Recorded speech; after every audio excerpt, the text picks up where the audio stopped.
Dear colleagues, I would like to thank you, the ERDTA committee, that accepting our study to present it uh,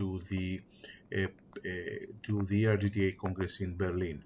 COVID-19 infection in hemodialysis patients, our experience regarding this group of patients in the first wave of COVID-19 in Athens.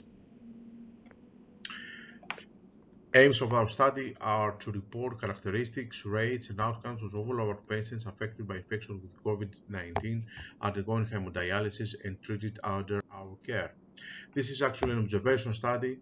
Our dialysis unit has been assigned as a referral unit for COVID-19 positive hemodialysis patients in Athens, Greece.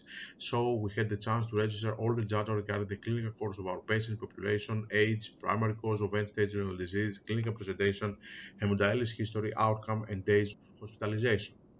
22 COVID-19 positive hemodialysis patients were treated under the care of our facility during last spring. 16 were symptomatic at admission and 13 admitted with or developed during their stay pleural infusions.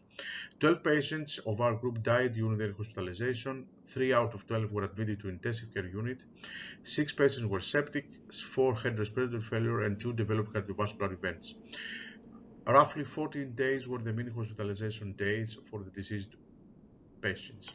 2 out of 3 patients that admitted to ICU had quick deterioration, intubated, and stayed in ICU for 2 days. The third one, with severe comorbidities, developed respiratory failure after 8 days of hospitalization, intubated, became septic, and died after 20 days in ICU. Mean age of our patients was 17.5 years. It has to point out that 13 patients were over 75 years old.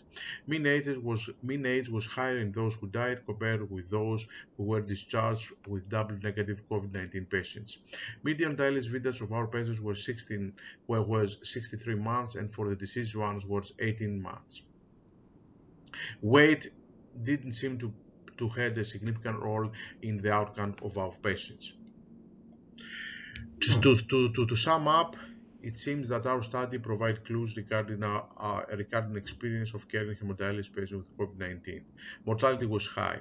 It seems that despite the fact that immune response of this population has not been clearly clarified, age, comorbidities, and above all, end-stage renal disease by itself is a significant and unpredictable risk factor for clinical outcome of hemodialysis patients with COVID-19 infection.